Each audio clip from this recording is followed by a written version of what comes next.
सुबकुतगीन कहते हैं मैं शिकार का शौकीन था, लेकिन जरूरत के लिए शिकार करता था। हफ्ते में शिकार मार के लाता था, फिर पूरा हफ्ता हमारे घर वाले उसी को खाया करते थे। फरमाते हैं कि मैं तनख्वाह थोड़ी लेता था अपने आका से, मामूद गजनवी के वालिद सुबकुतगीन, कि मैं भाई हफ्ते में एक दिन शिकार करने जाऊंगा। कहते एक दिन मैं जंगल में शिकार करने गया तो कुछ जानवर कम नजर आए। सुबह से लेकर मैं घूमने लगा, असर का वक्त हो गया, कोई शिकार ना मिला।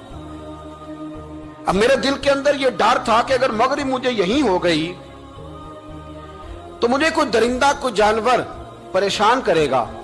इसी परेशानी के आलम में मैं दाएं बाएं देख रहा था कि हरनी का एक बच्चा मुझे नजर आया।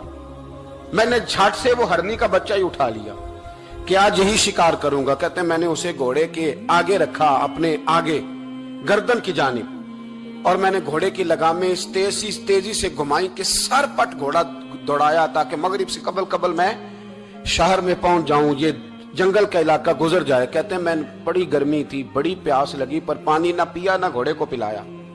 सर पट दौड़ाया इस डर से कि कहीं ऐसा ना हो कि मैं जंगल में मुझे शाम हो जाए। कहते हैं जब मैं शहर से बाहर पहुंच गया तो मगरिब का वक्त भी शुरू हो गया। कहते हैं अभी मैं पहुंचा ही था, मैंने वहां घोड़े को रोका, खुद भी पानी पिया, जानवर को भी पिलाया। कहते हैं जरा मैंने आंख उठा के देखा तो जिस हरनी का मैं बच्चा लाया था वो भी दौड़ती हुई मेरे पीछे आ गई। कहते हैं वो पीछे मेरे खड़ी है, पता नहीं कहां से बेचारी दौड़ी। मेरा तो घोड़ा था और मैंने तो सांस भी नहीं लिया। 1.5 घंटा 2 घंटे मैं भगाता लाया इस जल्दी में कि बाहर आना है। कहते हैं पलट के देखा तो उसकी सांस फूली हुई हरनी की और ललचाई नजरों से मुझे देख रही है। दिल के एक कोने से आवाज आई कि आज तो 2 शिकार हो गए।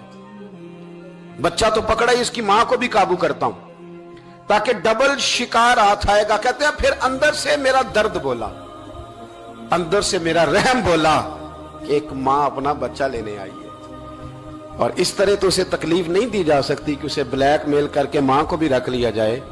कहते हैं जब मैंने उस हरनी की तरफ देखा तो उसकी नजरों में सवाल था, उसकी नजरों के अंदर सवाल था, कुछ मांग रही थी। कहते मैंने उस बच्चे की पुश्त पर हाथ फेरा, फिर मैंने बच्चा छोड़ दिया।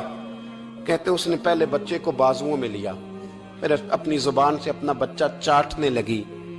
कहते हैं फिर वो जब जंगल की तरफ जाने लगी तो एक दफा उसने मेरी तरफ देखा, दूसरी दफा उसने आसमान की तरफ देखा। जिंदगी में मुझे इतना सुकून कभी नहीं आया था जितना आज आया। कहते मैं घर गया, इशा की नमाज पढ़ी, बावुजू मैं बिस्तर पे लेट गया। लोगों मेरे नसीब देखो, मुझे मदीने वाले महबूब का दीदार नसीब हुआ। रसूल करीम अलैहिस्सलाम मेरी ख्वाब में आए, मैं रोने लगा। घर महक उठा, फूल खिलने लगे, खुशबुएं बिखरने लगी। कहते हैं महबूब करीम तशरीफ लाए और क्या खूबसूरत जुमला है। महबूब फरमाने लगे ओ सुबकुतगीन, अगर तुझे बादशाह बना दिया जाए तो इंसानों के साथ भी इसी तरह रहम करेगा ना जिस तरह आज हरनी के साथ किया है।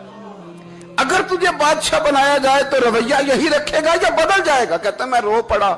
मैंने कहा यार सुल्ला, मैं तो गुलाम बनने के भी काबिल नहीं, तो बादशाह कैसे बनूंगा।